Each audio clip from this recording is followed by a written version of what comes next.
You ever wake up on a quiet Sunday thinking the worst sound you'll hear is the coffee maker gurgling? Then glance outside and find two cruisers flashing red-blue disco lights on your driveway because Omion dialed 911 over aggressive footsteps. That was me, Mason Ridge, barefoot on cool cement, mug in hand, tasting the weird metallic fizz of adrenaline because my pregnant wife, Grace, had apparently stomped past our neighbor's hedge like Godzilla on a mission.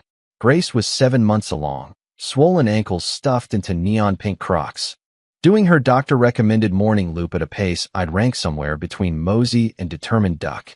She wasn't cranky, wasn't blasting music, just breathing heavier these days.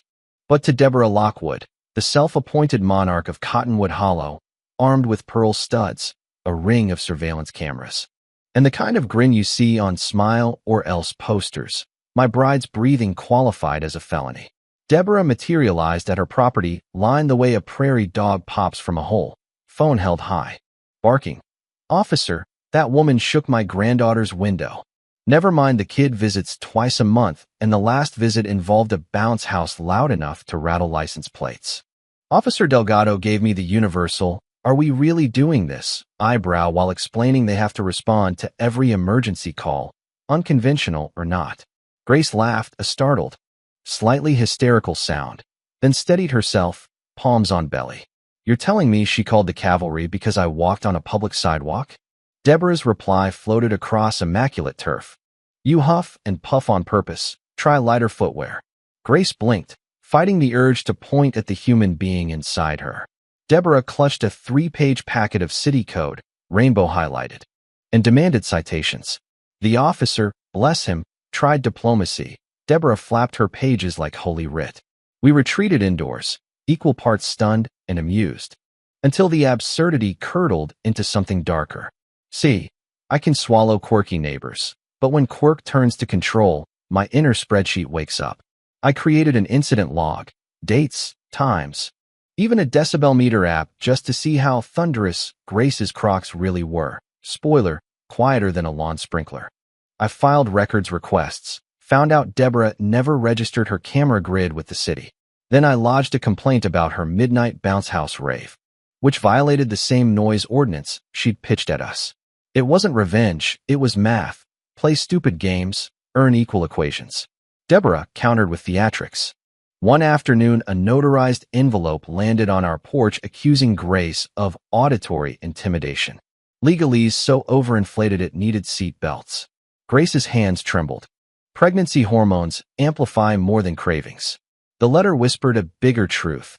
Deborah didn't want courtesy. She wanted dominance. That night, Grace whispered into the dark, "She's filming me without consent." I heard fear there. And fear in a woman who's carrying your child is a fuse you cannot ignore. Next dawn, I laced Grace into new orthopedic sneakers, and we walked the exact same route. We even waved at Deborah's cameras, felt silly but defiant. Deborah glared from behind curtains, binoculars poking like twin periscopes. By lunch, an envelope appeared, another threat, citing neighborhood irrigation bylaws and stamped with an HOA logo that died 2 years ago when members quit over. You guessed it, Deborah. She'd laminated the notice, Comic Sans and all. Grace exhaled. "Feels like we're stuck in a parody that forgot to end." I emailed city code enforcement. They replied within an hour. No active HOA exists. Then I uploaded Deborah's fake violation to a local fraud forum. No names, just facts. Neighbors recognized the pattern quickly. The Hernandez family admitted she'd cited their fence color. Someone else mentioned a bogus curfew sheet listing approved dog breeds, and, notably, avoid loud footwear near children's rooms. Grace was ground zero of a one-woman HOA resurrection. But the tipping point arrived before dawn, flashing red-blue again, only this time fire trucks.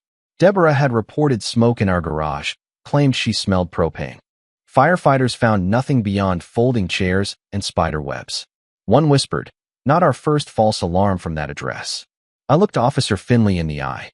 "How many fake 911s before this counts as harassment?" He shrugged, needed more evidence. Message received. I built a cloud drive titled Operation Quicksand. Sidewalk stomp call, fake citations. Sprinkler sabotage. Deborah caught twisting the timer on camera like she was hacking a vault. Each video, each screenshot timestamped. Grace wanted peace. I wanted proof. Then came the anonymous letter. Stress is bad for unborn babies. Maybe move. No threat, just pressure so cold it burned. Grace fell silent for an hour, then whispered, I'm scared to walk. That cracked something inside me. We called our attorney, Daniel Byrne, a Zen guy who hums while reading statutes. He filed for a temporary restraining order. Judge set a hearing within a week. Deborah was served papers while pruning roses. She read, paled, slammed her door. Silence for 48 hours, a bliss so strange we tiptoed through it. Yet silence often precedes storms. Court felt like an off-brand reality show audition. Small room, low ceiling, a judge whose coffee mug read, no more drama. Grace clutched our binder, her fingers tapping a Morse code of nerves. Deborah entered late, blazer too tight, brooch shaped like an eagle on the hunt, lawyer in tow. Daniel presented our log, false emergency calls, stalking footage, forged HOA docs, anonymous letter. Deborah's counsel painted her as a civic guardian worried about neighborhood order. Deborah snapped her fingers. Yes, snapped, and summoned the Simmonses. Shy couple coaxed to testify they heard noises. Judge sighed like leaking air mattress, promised a ruling in 72 hours, urged both sides to avoid contact. Outside the courtroom, Deborah brushed past Grace, hissed, I warned you. You don't belong here. Grace flinched. My jaw clenched so hard my teeth popped. 2 days later, we received a civil harassment injunction, not the full protective order, but Deborah was legally gagged. We exhaled, thought maybe the universe pressed pause. Instead, Deborah pressed play on level 2. Flyers appeared in every mailbox. Be alert. Disruptive couple on Sycamore Lane. Grainy photo of Grace mid-stride, belly pronounced. No names, but everyone knew. We called police. They logged it, but no specific threat meant limited action. Grace lay awake staring at the ceiling fan, hand over her stomach like a shield. I couldn't sleep either. I pinned a detailed account. My journalist friend Jenna posted it on the local news site. Pregnant woman targeted by neighbor's campaign of harassment. We attached redacted court documents. City statements on false alarms. Story went viral in the county before lunchtime. Muffins, flowers, supportive knocks flooded our porch. Even the Simmonses apologized. They'd been misled, pressured. Deborah's castle of narratives started losing bricks. Cornered people do desperate things. Deborah sued us. Defamation, reputational harm, 25 grand. Classic slap suit. Big bark, no bite. Daniel filed a counterclaim. Malicious prosecution, stalking. Deborah answered with audio warfare. 6 a.m. Bullhorn blaring siren loops at our windows. Police arrived. Cited her for violating the injunction. She left in cuffs, fuzzy slippers flapping. Out by weekend, she posted on Facebook about urban infiltrators destroying suburban values. Her echo chamber applauded. Grace's blood pressure spiked. Doctor warned us we were flirting with dangerous stress levels. For days before Grace's due date, I came home to find a city tow truck angled across our driveway about to hook our Jeep.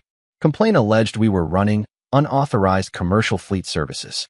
I waved paperwork proving remote tech job, no deliveries beyond Amazon. A city clerk eventually confirmed the form was preliminary and never authorized for enforcement. Someone logged it anonymously at 4:17 a.m.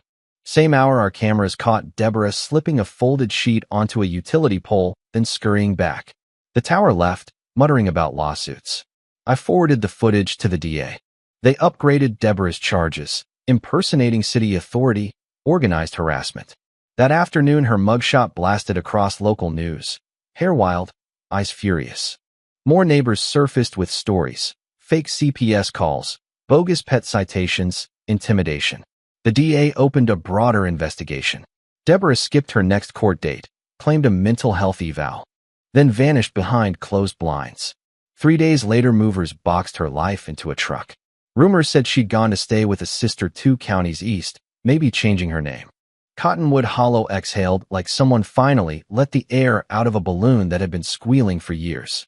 Grace went into labor 48 hours after the moving truck pulled away.